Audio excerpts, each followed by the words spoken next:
Shalom, selamat bertemu kembali dengan saya di pembahasan akan firman Tuhan pada saat ini. Dan saat ini saya rindu untuk kita membahas tentang doa. Saudaraku, doa adalah nafas rohani. Kalau membaca firman Tuhan, atau firman Tuhan adalah makanan secara rohani, tetapi doa adalah nafas rohani. Tanpa bernafas, kita pastinya akan mati. Demikian juga tanpa berdoa, kita akan mati secara rohani. Itu sebabnya saya rindu untuk kita merenungkan akan firman Tuhan yang saya ambil di dalam buku Matius pasal 6, ayatnya yang ke-5 sampai ayatnya yang ke-13. Tapi sebelumnya mari kita tunduk kepala sejenak dan kita berdoa. Bapa di surga, kami akan merenungkan firman-Mu. Tuhan, tolong berkati kami agar kami mengerti dan praktikkan dalam hidup kami. Di dalam nama Yesus kami berdoa. Amin. Saudaraku, hal berdoa. Kita baca ayatnya yang ke-5. Dan apabila kamu berdoa, janganlah berdoa seperti orang munafik, karena suka mengucapkan doanya itu dengan berdiri dalam rumah-rumah ibadah dan tikungan-tikungan jalan raya supaya mereka dilihat orang. Aku berkata kepadamu, sesungguhnya mereka sudah mendapat upahnya.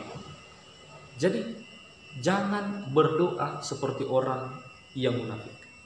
Berdoa orang munafik itu yang bagaimana? Suka dilihat orang, suka mendapatkan pujian bahwa oh dia ini orang rohani, oh dia ini orang yang rajin berdoa, dan lain-lain. Lalu di ayat yang ke-6 dalam Matius pasal 6 ayat 6, tetapi jika engkau berdoa, masuklah ke dalam kamarmu, tutuplah pintu, dan berdoalah kepada Bapamu yang ada di tempat tersembunyi, maka Bapamu yang melihat yang tersembunyi akan membalasnya kepadamu. Jadi berdoalah di tempat yang tersembunyi. Kenapa kita harus berdoa di tempat yang tersembunyi seperti di kamar? Maksudnya adalah berdoa agar kita berdoa ini penuh dengan apa? Penyerahan. Tidak terganggu dengan keadaan sekitar dan kita dapat fokus. Lalu ayat yang ke-7. Doa janganlah apa? Bertele-tele. Bertele-tele maksudnya bagaimana? Bertele-tele adalah dengan banyak menggunakan kata-kata yang manis tapi tidak dari hati. Diulang-ulangi, dibumbu-bumbui, sepertinya berkhotbah atau mengajari Allah. Tidak seperti itu, saudaraku. Ingat, ada janji firman Tuhan, bahwa Tuhan tahu kebutuhan kita sebelum kita berdoa kepadanya.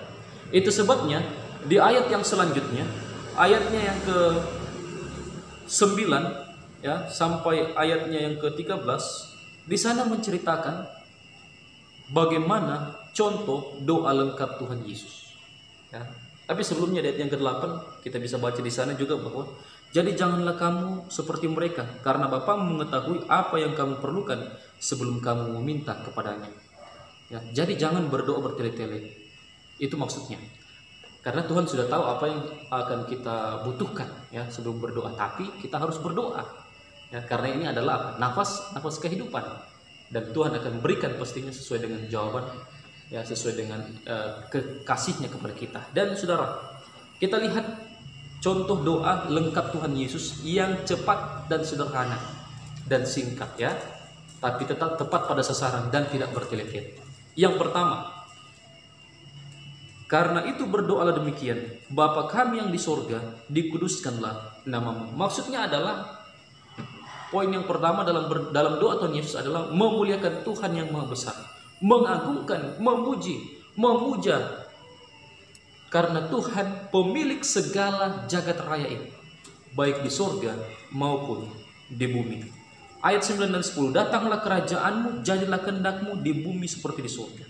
Poin yang kedua dalam doa Tuhan Yesus yang simple, yang bisa kita praktekkan, yaitu meminta kebutuhan kita dengan cukup. Ayatnya yang ke-11, berikanlah kami pada hari ini makanan kami yang secukupnya. Dan poin yang ketiga yaitu memohon pengampunan dosa setelah mengampuni orang lain. Di ayatnya yang ke-12, dan ampunlah kami akan kesalahan kami, seperti kami juga mengampuni orang yang bersalah kepada kami.